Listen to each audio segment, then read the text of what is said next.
More now on the Veep stakes. As Jared Hill reported, an announcement from the Harris campaign could come as early as today. Joining us now to discuss it is Ari Aramesh, Democratic political strategist. Welcome. Good to talk to you this morning. Good to be with you.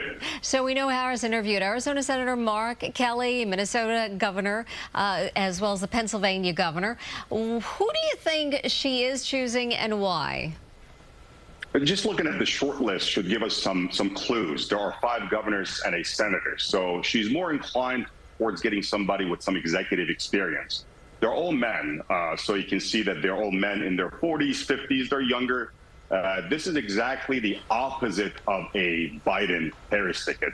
Biden, an older president on top of the ticket, and then his vice president being the sort of running mate. Now we're exactly shifting the sort of play here. We're going with Kamala Harris, a Democratic vice president, a woman, former senator. She was a former attorney general. She was a former district attorney. And now for a VP, there are 3 key elements. Element number 1, don't deduct. Don't take away something from the campaign. Don't bring in any negative attention. As you know, people always vote for top of the ticket. It doesn't mean that the second in the running doesn't matter. It can add, it can deduct, but also it can bring a lot of negative attention. Remember in 2008 when Sarah Palin was added to the McCain ticket?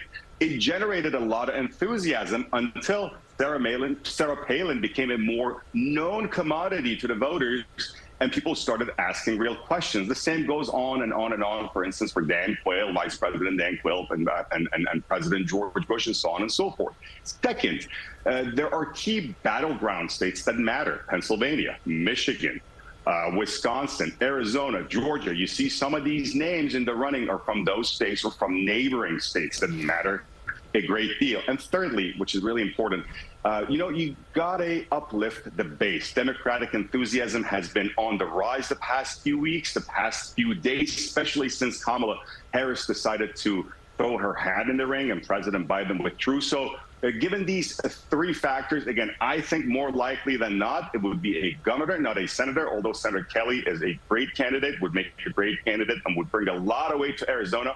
We're in for some exciting times for sure.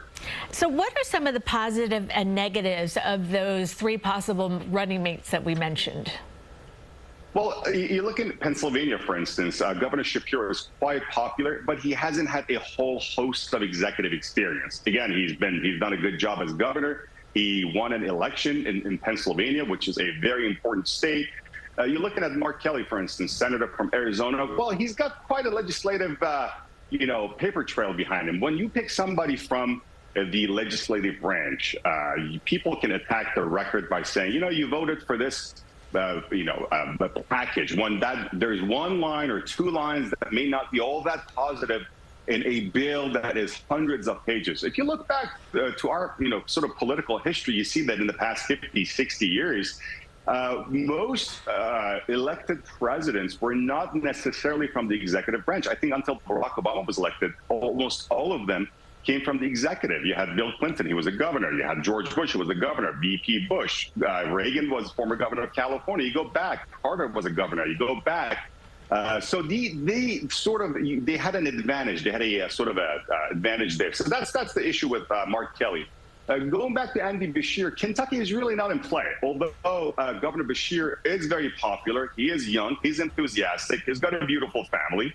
But again, it's not going to necessarily add Kentucky, although there are states around Kentucky could come into play. And also, there are a lot of people in Kentucky with the same values, same demographics as central Michigan, central Pennsylvania, and places like Wisconsin and Arizona and Georgia. So again, the most important thing is don't be like J.D. Vance. At least don't deduct, don't take away from the qualities of a campaign. Don't say things that will become tools or political advertisement in the camp, in your sort of opposite camp. In our report earlier, you heard Republican Senator Tom Cotton point out that Harris hasn't had a press conference or like a sit-down interview since President Biden dropped out of the race. Why hasn't she done this yet? And when do you think that might happen? Well, she has to ride this popularity for a couple of weeks first. I mean, the Democrats raised almost $200 million, if not more, since she has announced her candidacy. And again, she's been a vice president for almost 4 years. She was an attorney general of the biggest state in the country, the 6th largest economy in the world for that matter. People know a lot about Kamala Harris than they do about J.D. Vance. She's been in the spotlight for almost 15 years in her political career. But again, I think she should come forth and host and hold a press conference and answer questions. She's going to do great at the debate if former President Trump actually agrees to do the ABC debate. But again, I think Kamala Harris should do both. She should go to Fox. She should also change some viewers on Fox News, because you know what? You don't want to just go talk to people who agree with you. You want to go talk to people who don't agree with you. Go tell them what you stand for, and don't let the other side define who you are. All right, Ari Aramesh, Democratic political analyst, thanks so much for joining us this morning. Pleasure to be with you. And stay with CBS News New York for coverage of the Democratic National Convention, which begins Monday, August 19th. Jessica Moore will report live from the convention in Chicago. Political reporter Marcia Kramer will have in-depth analysis.